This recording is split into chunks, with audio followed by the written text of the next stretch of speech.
Sabi ko nga talaga na ito yung project na may plano kang i-flip yung property mo someday, feeling ko hindi ka mahihirapan. This is the perfect time for you to invest dahil very rare lang po yung ganitong mga promo. Sa lahat ng Mall of Asia projects, ito lang ang pwede mong gawing opisina. Ito lang. At ikaw lang ang meron nito.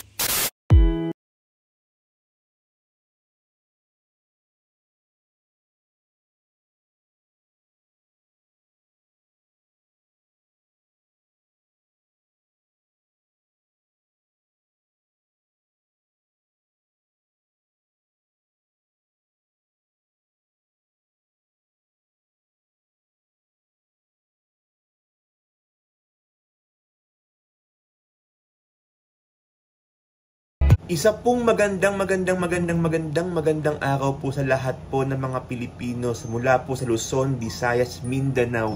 Saang lupalok man po kayo ng Pilipinas at buong mundo. Nako, eto na po ang pinakamaingin SMDC YouTube channel na kung saan hindi po kayo maiiwan, hindi po kayo pabayaan at hindi po kayo mahuhuli sa lahat po ng mga updates and promos na kailangan nyong malaman. Ako po ang inyong virtual SMDC International Property Specialist, Justin Acaciada, and welcome po sa mas pinasaya, mas pinatindi at mas pinabonggang SMDC Updates 2023!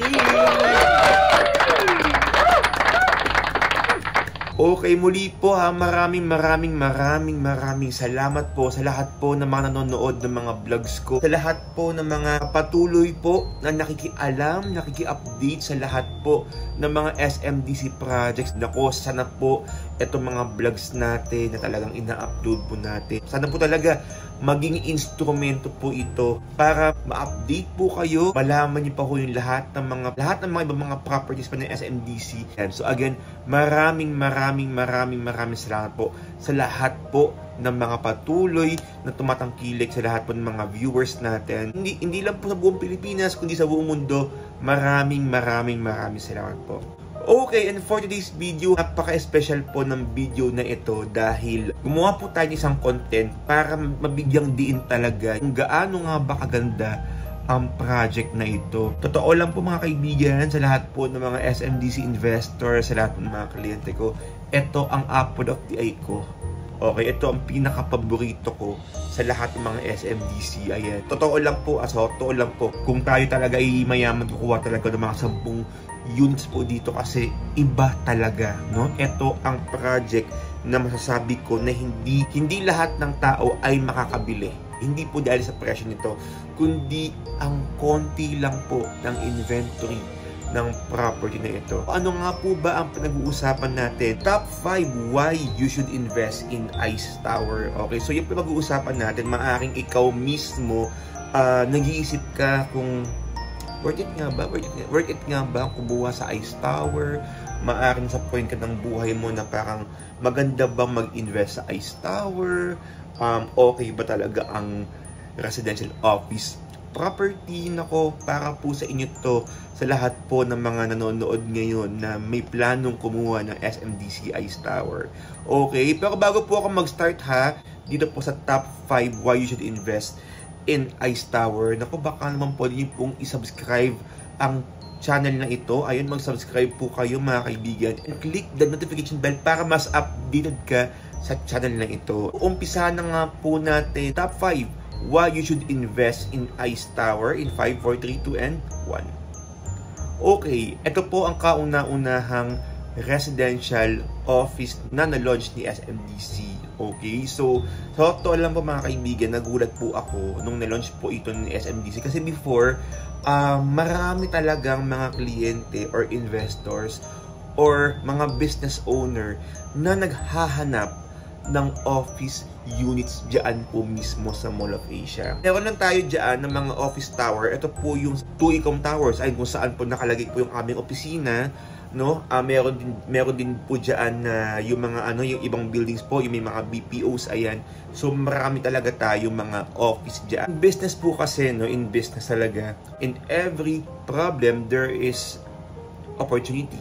So yun nga po, nakita nga po ni SMDC yung kahalagahan ng office units, no, dyan po mismo sa Mall of Asia. So this time, nagkaroon nga sila ng project na bukod sa residential, what if maglagay tayo ng office units? Okay, number 2, single tower. Alam niyo mga kaibigan, lahat po ng mga project namin na single tower, ito po yung mga unang-una na uubos. Ito po yung para sa lahat ng mga may plan mag-flip. Okay? Actually, hindi ako gaanong fan ng pag-flip. Okay? Pero pag inaas po ng kliyente, no, kung ano nga ba yung magandang property for flipping talaga, kailangan talagang aralin, no? So, pero isa sa mga criteria ko na kung kukuha man kayo ng flip na property, kung hindi man maganda ang perspectives ng unit or maganda ang location, kailangan tingnan mo din na dapat single tower. Single tower po yung property na kinukuha mo. Okay? So, kasi pag single tower lang yan, medyo yung competition hindi gaanong malaki. May mga iba naman project talaga na multiple buildings, pero ang maganda naman kasi doon, ang laban mo naman doon is yung location mismo. Yung location at yung magandang perspective ng unit. Tulad ko, meron akong dito sa Gold Residences, no?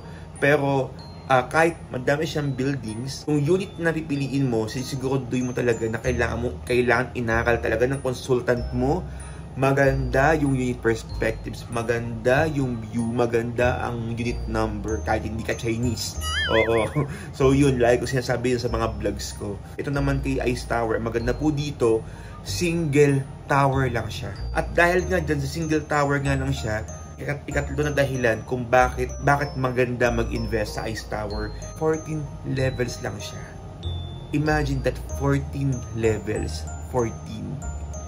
So parang hindi siya ganung kataasan na project, no? Hindi siya ganung kataas na project, and sobrang limitado lang po talaga ng inventory natin dyan sa Ice Tower. Kung masabi ko nga talaga na ito yung project na may plano kang i-flip yung property mo someday, feeling ko hindi ka mahihirapan. Next naman mga kaibigan, yung Sky Garden. Ito pong si Ice Reso ay meron pong Sky Gardens. Hindi ho kayong umakyat doon anytime you want, no? Pwede kayong pumunta doon or di naman kayo magmuni-muni, no? So ito din kasi inaabangan ko kasi ang ganda ng Sky Garden natin. Imagine nyo, facing Mall of Asia, facing Manila Bay, ang ganda, magmuni-muni talaga. At saka mas wide yung view, no? Pag nasa taas ka. Okay, so yan, isa rin sa mga inaabangan ko yung Sky Garden, di ba? Imagine merong Sky Garden na SMDC project dyan po mismo sa Mall of Asia. Okay, at para po sa ating panglima kung bakit nga ba maganda mag-invest sa Ice Tower, napakaganda ng promo po natin mga kaibigan. Bakit po? Kasi di ba December 2024 ang turnover ng Ice Tower. Kung bibilangin mo, March tayo ngayon, 21 months na lang po, no? Turnover na nga po si Ice Tower. Pero para gumaan-gaan po ang ating magabayad, pinahaba po niya ang down payment from 21 months to 50 months. At hindi lang po yan, no? Meron pa po tayong 5% discount sa lahat po ng mga kukuha ng units sa Ice Tower para lang po sa buwan ng March. So ang promo terms po natin ay 12% down payment payable in 50 months and then 88% balance through bank financing. At meron po tayong 5% discount. Napakabongga. Oh, sobrang saya. I'm sure excited na po kayo, no? Excited na po kayo malaman ang ilan pa sa mga detalye ng Ice Tower. Wag na po kayong maghintay ng Pasko. Sobrang magtataas talaga ang presyo pagdating ng Pasko. Oo, wag niyo pong hintayin. This is the perfect time for you to invest dahil very rare lang po yung ganitong mga promo. Lalo pat Reso po ito. First Reso Tower na SMDC. Kaya naman super proud po talaga kami na as your consultants, no? Kahit yung mga kapatid kong consultants, super proud talaga kami na i-market ito kasi first ever Reso, no? Or kauna-unahang Reso ni SMDC na kung saan pwede mong gawing residential or office yung unit mo.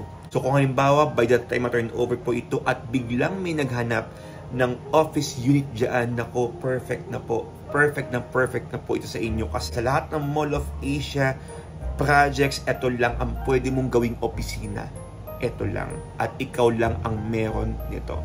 Kung gusto niyo malaman ng buong detalye po ng Ice Tower, nako, mag-zoom po tayo, mag-usap po tayo ha.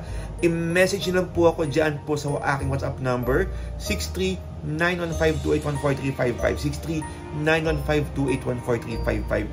And para din po diretso na po kayo sa aking Facebook page. Ayan, mag-message po kayo, no? Dito po mismo sa link sa baba. Ayan, i-click nyo lang po yung link dyan sa baba. Andyan po yung aking link papunta sa Facebook page ko para makapag-usap din po tayo. Ayan, so naku, marami pa akong gustong share sa inyo about Ice Tower, pero hanggang dito na lang muna itong top 5 na ito dahil gusto kong i-reserva ang lahat ng mga information dito po sa ating Zoom meeting.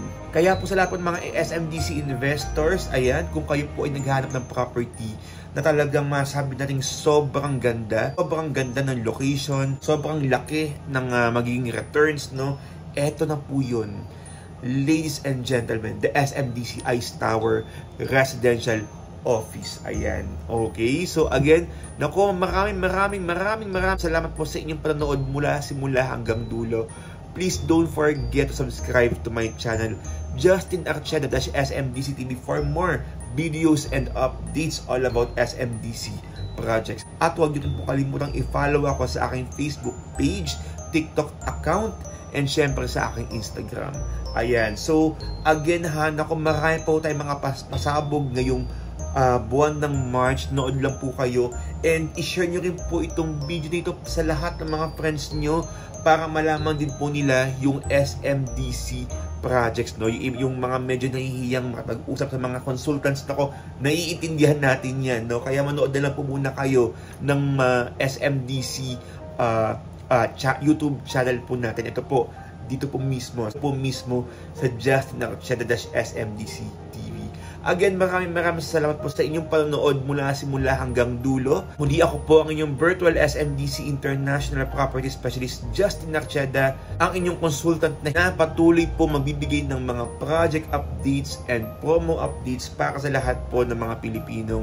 Sa lahat po ng mga Pilipino sa ang lupalok man ng mundo na talagang patuloy po na sumusuporta sa SMDC at mga kumuha, nag-acquire sa SMDC. Kliyente ko man po kayo o hindi.